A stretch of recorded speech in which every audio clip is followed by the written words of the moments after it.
América del Sur. El modelo europeo ha surgido más para evitar la catástrofe de la guerra, para limitar de alguna forma los márgenes de decisión soberana que tienen los países, que en una carrera armamentista o en una situación de hipótesis de conflicto pueden conducir a una conflagración bélica, es decir, una guerra. En América Latina la apuesta ha sido muy distinta, ha sido más bien lograr generar márgenes de decisión soberana, es decir, ha sido más la búsqueda de la soberanía que la limitación de la soberanía, la pauta en América Latina. Y esa simple diferencia es suficiente excusa como para hacer un análisis de mediana duración, que vaya hasta los años 80. La pregunta de si hay intereses conjuntos también se traduce en la pregunta de cuáles son los contenidos de esos intereses y cómo han ido evolucionando en el tiempo. La integración y la cooperación, siempre se habla poco de la cooperación, se le ve como la hermana menor o una cenicienta detrás de la integración, que es la integración comercial, la eliminación de barreras arancelarias, de barreras pararancelarias y demás en distintos sectores de la economía. Bueno, la cooperación es mucho más amplia, pero también menos profunda y tiene menos apoyo dentro de los sectores económicos. ¿Y por qué es menos profunda? Porque puede ser, la integración básicamente lo que hace es delegar márgenes de soberanía en alguna área funcional específica, puede ser materia económica como la que mencionó recién, o puede ser otra materia más específica, supongamos, no sé, ciberespacio, salud, lo que fuera. Ahora, la cooperación es más amplia porque puede haber, el grado de cooperación puede ser variante dependiendo del interés, de la confianza que se va construyendo con el paso del tiempo. Pero no hace falta construir una institución supranacional, no hace falta velar por el cumplimiento de las normas que se incorporan conjuntas, que se van incorporando a cada uno de los cuerpos normativos individuales. Es decir, no hay límites con la cooperación. Tiene un piso más bajo y un techo alto. En cambio, la integración tiene un piso más alto. Hay que ceder soberanía en ciertas instancias, o ese ha sido siempre el modelo europeo, ¿no? A eso voy con que ha tenido una consecuencia que ha sido como iluminar y al mismo tiempo oscurecer ciertos caminos para el regionalismo. Lo que hemos visto en los últimos 15 años, y esa es una de las premisas del libro, es que desde 2003, a partir de la reconfiguración de variables políticas, económicas, culturales y sociales a nivel global, pero también a nivel doméstico en los países suramericanos, se construyeron nuevos intereses. Es decir, los intereses que ya había de los años 80, 90 fueron revisados, reformulados, a la luz de la revisión y reformulación de los intereses nacionales de los países que integraban el Mercosur. En virtud de esa revisión y esa reformulación, si bien no se modificó el andamiaje institucional del Mercosur, sigue siendo una estructura eminentemente comercialista, se ha apostado de vuelta a dos históricos objetivos que han perseguido los países latinoamericanos en circunstancias de gobiernos progresistas o redistribucionistas. Esos dos objetivos son la autonomía y el desarrollo. La autonomía básicamente es la capacidad que tiene un país para decidir por sí mismo lo que quiera, sea algo bueno o malo, pero la capacidad de decidirlo solo, sin imperativos externos. Y el desarrollo es aquello que se ejecuta con ese margen de decisión, es decir, el impulso de capacidades propias, capacidades endógenas, las capacidades propias diferenciadas del país, capacidades científicas, productivas, tecnológicas. Entonces, las dos cosas van muy de la mano. Si no hay un desarrollo, no va a haber tanta autonomía para decidir. Si no hay autonomía para decidir y no se la busca a nivel de política exterior, tampoco va a haber capacidad para impulsar un desarrollo propio. Lo que encuentro, y esa es como la hipótesis central del libro, es que de los últimos 15 años se logró converger, se logró generar un interés conjunto en términos de autonomía, pero no en términos de desarrollo. La autonomía estuvo cada vez más vinculada a la dimensión regional, al trabajo en conjunto, a las medidas concertadas, al ponerse de acuerdo. Y el desarrollo, en cambio, fue cada vez más un atributo individual de cada uno de los países, es decir, una cuestión unilateral. ¿Y vos por qué crees que ocurrió eso? Bueno, esa es una excelente pregunta. La experiencia de los años 90 significó una especie de crisis de identidad a nivel de los países sudamericanos, y cada uno salió a su modo. Estados Unidos, históricamente el hegemón global y regional, es decir, el país que dicta los lineamientos estratégicos fundamentales de los países latinoamericanos, desde 2001, a partir del atentado a las Torres Gemelas, cambió su foco y lo puso en el Medio Oriente, dejando cierto margen de acción renovado por los países latinoamericanos. Ahí aumentó la autonomía. Al mismo tiempo, China empezó a crecer, empezó a comprar commodities, materias primas, aquello en lo cual los países latinoamericanos tienen ventajas competitivas. Eso también aumentó la autonomía. Había más compradores con mayor precio y había menos presión de Estados Unidos. Eso generó una autonomía distinta. Al mismo tiempo, las crisis sociales a las que condujo la aplicación restricta, en algunos casos con la Argentina, del programa neoliberal, como se lo llamó, generó una serie de liderazgos de anclaje más popular, que tenían otras demandas emergentes, otros sectores conformaban esas alianzas de poder, y se buscaba una interpretación, un alineamiento más autonomista en torno a la integración. Ahora bien, a nivel desarrollo, regía la diferencia.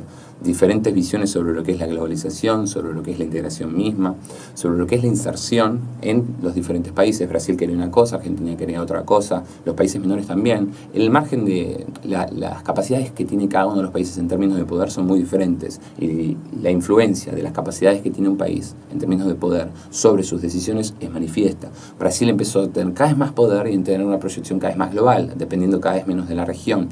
Argentina empezó a encerrarse un poco a sí misma dentro de una lógica de mercado interno, que también tenía una consecuencia a nivel regional, que era volver a meter barreras arancelarias con los países vecinos, bajo un principio de redistribución de la riqueza, así que estaba muy legitimado.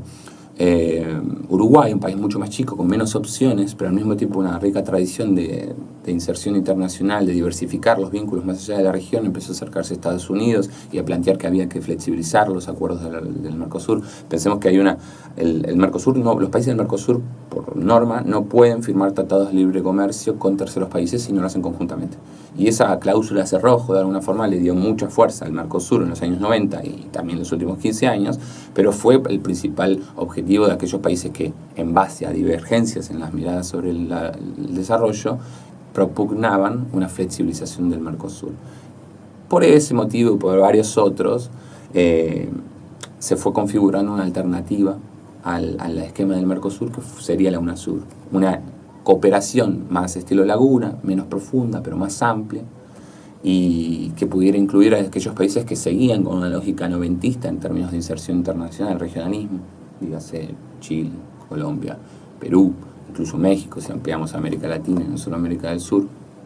¿Cómo hacíamos para incluir esos países? ¿Cómo hacíamos para incluir países que estaban en un revisionismo mayor del sistema internacional, como Venezuela, Bolivia, Ecuador en cierto sentido, Cuba, países que se conformaron en torno a la Alianza Bolivariana de las Naciones? Entonces, lo que hubo fue una diversidad de respuestas ante la pregunta por el desarrollo y una única respuesta, una respuesta común en torno a mayores márgenes son necesarios, mayores márgenes de decisión son necesarios para impulsar esta diversidad de modelos de desarrollo. Es decir, la diversidad de modelos de desarrollo estaba garantizada por el acuerdo y la unidad en torno a la autonomía.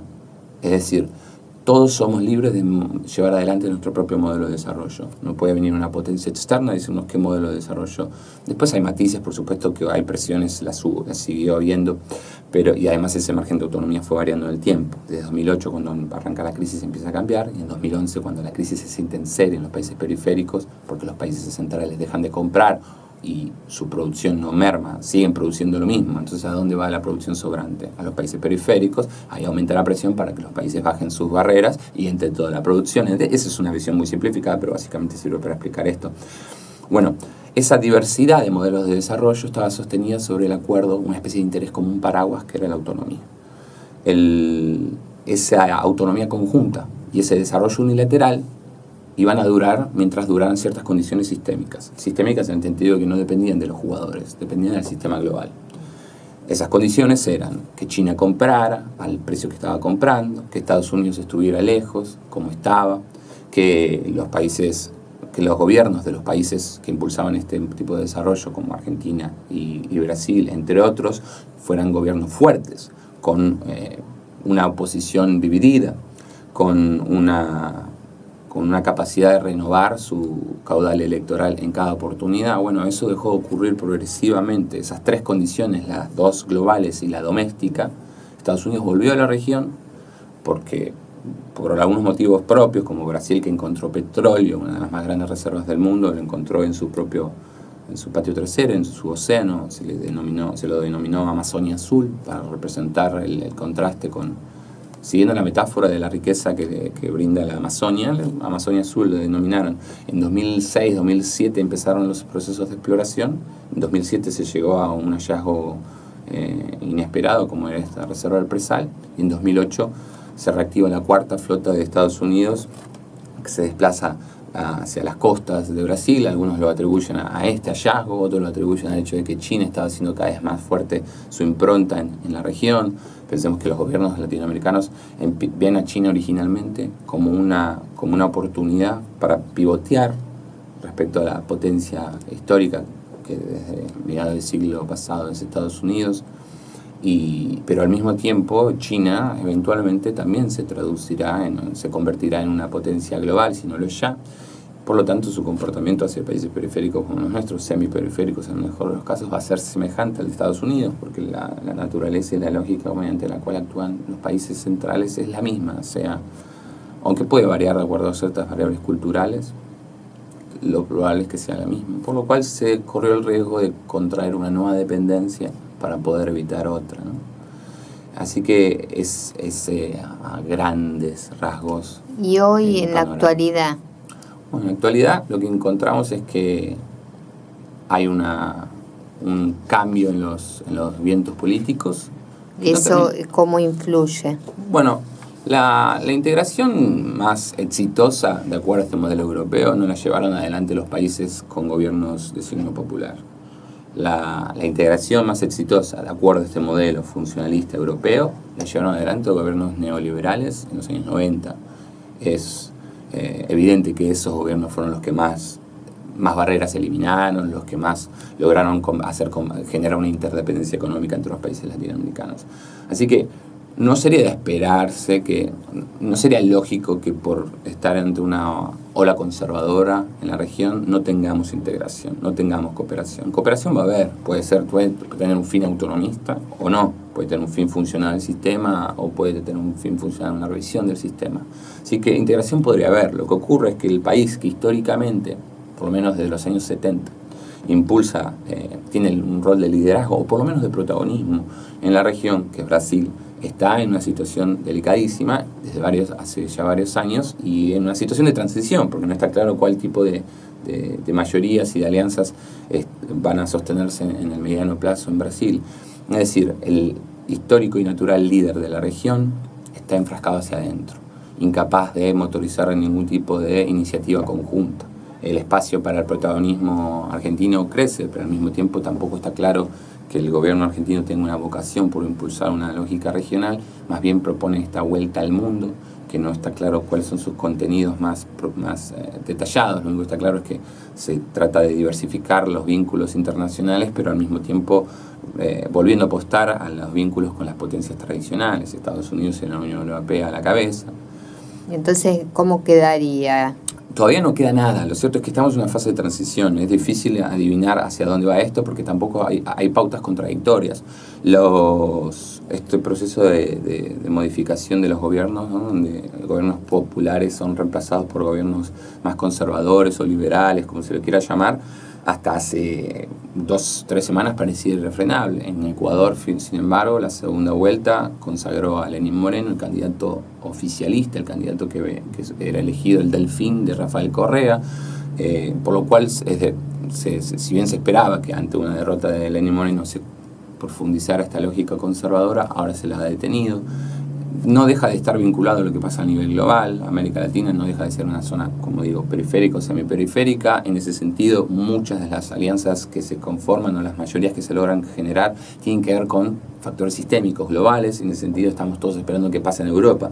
No es tanto que esperamos que pase en América Latina, sino más bien que pasa todavía en el centro del mundo. Que todavía seguimos mirando. Seguimos mirando, sobre todo porque no hay aquí una alternativa tan clara. La alternativa que habían impulsado los países andinos a través del liderazgo de Venezuela está truncada. A Venezuela le pasa algo muy diferente, pero también semejante a Brasil, en el sentido de que ya no puede impulsar una lógica de protagonismo regional. Hasta las situaciones que a cada uno de los dos países los llevan a enfrascarse en esta crisis interna, los dos eran los líderes de la región, de hecho competían entre sí.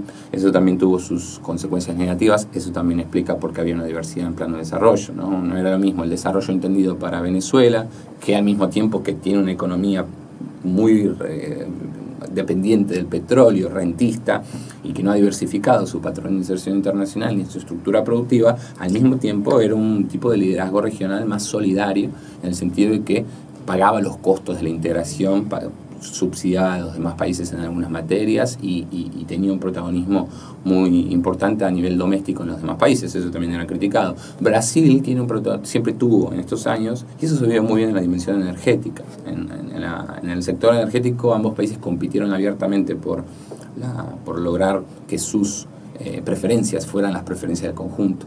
Y hasta que en cierto momento hay una ruptura y después una competencia abierta que termina dejando que entre Estados Unidos por un lado, que entre China por el otro, divididos, o sea, los hermanos sean unidos y no los comen los de afuera, es la misma lógica. Y Brasil, tenía un esquema más centrado en el sector privado, en su propio sector privado, con todo lo que eso conlleva, ¿no? Se dice que Brasil no ha estado nunca dispuesto a pagar los costos de la integración, como sí ha estado en el caso de Europa, Alemania. Se le trata de hacer una comparación que no tiene mucho sentido, y Alemania sería el lugar que le corresponde a Brasil, Francia sería el lugar que le corresponde a Argentina, pero no son situaciones lineales ni de aplicación automática. Entonces, lo cierto es que ni Brasil quiere aportar lo que ha aportado Alemania, ni tampoco Brasil debe pagar los costos en virtud de su historia, como sí lo debió hacer Alemania para reintegrarse a Europa. Entonces, no teníamos un líder, no tenemos no tenemos intereses conjuntos. En este momento no veo intereses conjuntos. En los 90 había intereses conjuntos, de otro cuño. El objetivo común era la inserción competitiva, lo que se llamaba inserción competitiva, es decir, abrirse al mundo en el momento de la globalización, en el momento donde la Guerra Fría terminaba y Estados Unidos se convertía en el hegemón global único y la unipolaridad parecía que iba a reinar por tanto tiempo. La globalización como ese momento donde las fronteras nacionales se erosionaban, donde aparecía un pensamiento único y volvía a este paradigma modernizador que supone que las recetas que funcionan bien para el centro del mundo van a funcionar también para la periferia. Todo eso fue poniéndose en cuestión, pero lo cierto es que hubo un interés conjunto en ese sentido. Fue la apertura selectiva. Piensen que en ese momento se armaba la OMC, la Organización Mundial de Comercio, había que abrirse multilateralmente, pero al mismo tiempo los países tienen la oportunidad de abrirse más rápido a nivel regional. Es decir, hubo una apertura selectiva en el sentido de que ciertos sectores se abrieron a todo el mundo y otros sectores estratégicos se abrían con una velocidad diferenciada para los países latinoamericanos. Es decir, nos abríamos más rápido con los vecinos que con el mundo. Y eso significaba que estábamos alineados con el consenso de Washington, pero al mismo tiempo teníamos un margen de acción para actividades más regionales. Eso no era por un sueño autonomista, era más bien por el margen de autonomía que daba la competencia entre Estados Unidos y la Unión Europea. Así como hay una competencia entre Estados Unidos y China, la hubo en su momento entre Estados Unidos y la Unión Europea, y hay que utilizar esos momentos para pivotear, no irse uno para irse al otro, tratar de estar en... Y con todo este panorama, ¿el papel de la Argentina? Bueno, el papel de la Argentina es curioso, pero la mejor forma de comprenderlo es a partir de lo que plantea el propio Estados Unidos en el momento que se elige a Mauricio Macri como presidente. Surgen las semanas previas a la elección de Macri. Hay mucha diplomacia a nivel parlamentario incluso. Yo trabajo en el Congreso y la diplomacia parlamentaria es algo creciente y es muy interesante. Y hubo dos legisladores, uno demócrata y uno republicano, demostrando que había una política de Estado detrás de la carta que voy a mencionar. Un documento, una carta donde el presidente de la Comisión de Relaciones Exteriores y el presidente del bloque opositor dentro de esa comisión le escribían a Obama proponiéndole, o más bien señalándole lo urgente que era volver a priorizar las relaciones entre Argentina y Estados Unidos. Se considera que Argentina tiene un enorme potencial en vistas a los cambios que se estaban por consagrar para generar una agenda o para converger con la agenda de Estados Unidos. ¿Qué pasaba? Por un lado, podía cambiar a nivel local el gobierno argentino, y por otro lado, Brasil perdía ese rol de interlocutor predilecto con Estados Unidos que tiene desde los años 30 y que significaba una vacancia a nivel regional, a nivel liderazgo. Por lo tanto, Argentina tenía en esa circunstancia negativa para la región y pésima para Brasil la oportunidad de impulsar un liderazgo más claro. Hasta el día de hoy lo vemos, a la propia canciller Malcorra a veces lo señala. Hay como pedidos de la comunidad internacional para que Argentina levante el perfil y tenga la voz una voz más clara dentro de la región, con Venezuela, que se ponga más duro, con la agenda comercial, que la rescate, con las negociaciones con la Unión Europea, que las adelante. Argentina era el principal país interesado en postergar el acuerdo con la Unión Europea. Brasil tiene la dirigencia política a nivel Brasil, o la clase dominante incluso, está bastante dividida. Algunos consideran que China ampliaba la autonomía y permitía mayores rentas, otros consideran que reprimarizó la economía, que bastante cierto. En 2011 es el último año en que Brasil exporta más valor agregado de las materias primarias que exporta. Es decir, desde 1979 hasta 2011 exportó más valor agregado que bienes primarios. Eso cambió en 2011. Entonces cambió toda la situación a nivel global y cambió a nivel regional. Argentina, ¿qué le queda? Bueno, si sigue con un gobierno liberal, alineado con Estados Unidos, profundizar esa lógica y tratar de tener un mayor perfil.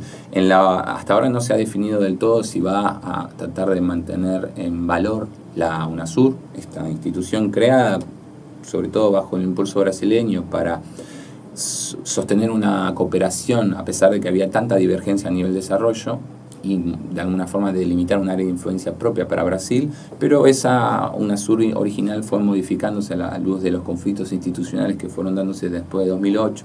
Recordemos la crisis de gobernabilidad en Bolivia en 2008, en Ecuador en 2010, y algunos conflictos bilaterales que casi escalan hacia la hipótesis de conflicto, los desactivó a través de la cooperación política de la UNASUR. Ese recuerdo de que ha sido apropiada por gobiernos populares o signo progresista de izquierda, como se lo quiera llamar, para impulsar una agenda regional, también pesa fuerte en la OEA, la Organización de los Estados Americanos. Había una competencia entre ambos foros para quedarse con la voz predilecta a la hora de resolver conflictos, como pasa ahora en Venezuela. La UNASUR está muy desprestigiada en este momento, no sé si desprestigiada es la palabra, pero por lo menos hay un proceso de pérdida de valor relativo comparado con la OEA. La OEA está en alza, aunque está en crisis también la relación con Venezuela, porque Venezuela inició el proceso por lo menos para retirarse de la OEA. También la OEA se había puesto en valor a partir de la inclusión de Cuba, después de años de estar afuera. Así que Estados Unidos está tratando de revalidar esas credenciales que tiene la región, más allá del ALCA que quedó tanto en el pasado, y Estados Unidos cambia toda su agenda, así que tampoco está tan claro cómo Argentina, incluso en un alineamiento con Estados Unidos, podría impulsar su agenda. Donald Trump, el presidente de Estados Unidos, está iniciando una revisión de toda la inserción estratégica de Estados Unidos de los últimos 30 años. El tratado con el NAFTA, que originó esta apuesta de Brasil por una América del Sur diferenciada de América Latina, el Tratado Transpacífico, que permitía poner un pie y generar una normativa casi global, pero sobre todo para el área de influencia china, el sudeste asiático. Todo eso también está en revisión. Todo lo que de alguna forma generaba los cálculos estratégicos para Argentina, sea bajo un gobierno popular, sea para un gobierno liberal, todo eso está en revisión, por lo cual no está muy claro que puede impulsar a Argentina. Sin duda yo creo que tendría que poner en valor la UNASUR, más allá de que históricamente haya estado alineado con otros intereses, tendría que tratar de ponerla en valor. Se discute ahora quién la va a presidir, tendría que tratar de levantar el perfil de la UNASUR en relación a Venezuela, pero eso es delicado.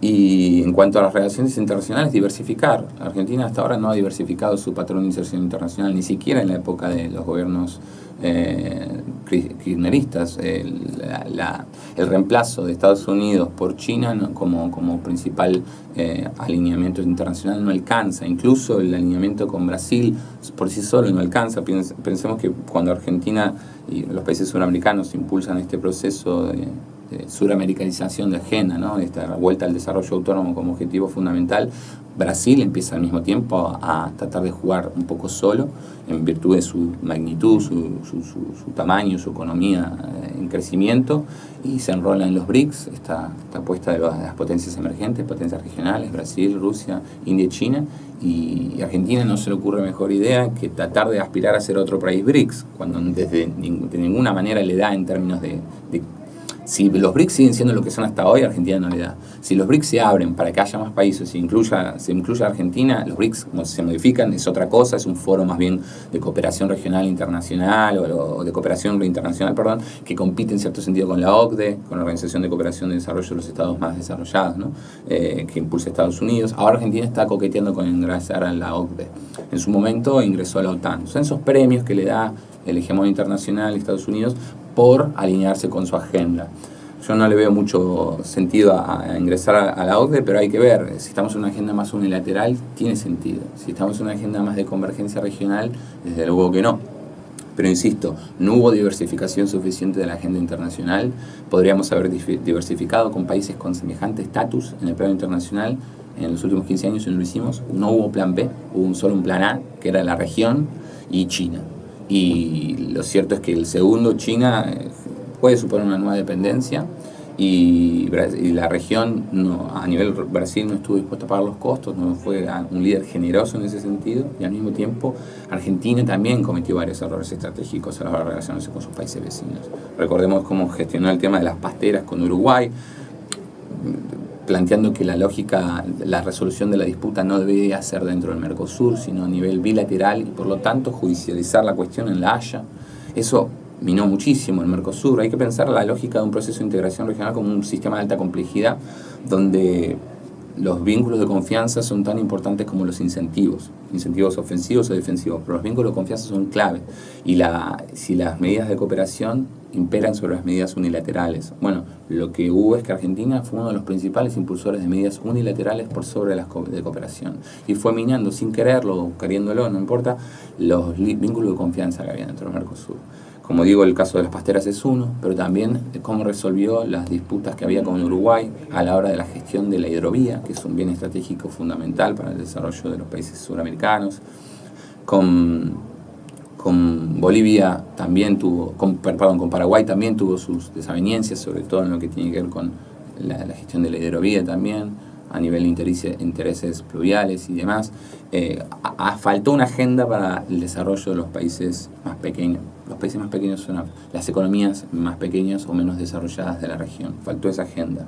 Faltó la honestidad de darse cuenta que las medidas unilaterales estaban imperando sobre las de cooperación. Pero había, sin duda, una recuperación de objetivos históricos y fundamentales para el desarrollo de los países latinoamericanos, como es la autonomía. Así que hay que tratar de encontrar un balance lo más honesto posible, y de eso se trata el libro, ¿no? Alcances y límites. Volvernos a decir el nombre del libro y dónde la gente lo puede encontrar. El libro se llama Inserción Estratégica Suramericana. Es de la editorial Eudeva, es decir, de la editorial de la Universidad de Buenos Aires. Se encuentra en las librerías que distribuye Eudeva. Avenida Corrientes es un lugar predilecto para encontrarlo.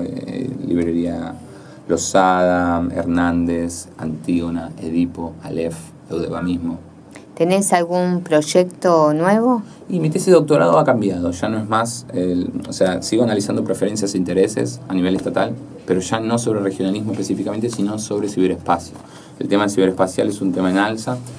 Los conflictos que hemos visto a partir de las develaciones de las escuchas a presidentes y demás lo pusieron en el primer orden del día, pero lo cierto es que es un tema más estructural que viene de los años 70, y los países latinoamericanos recién empezaron a construir sus respuestas ante esta problemática sistémica en el siglo XXI. O sea, que estamos un poco retrasados y es necesario avanzar en ese sentido. Bueno, te agradecemos mucho esta entrevista con Noticias Día por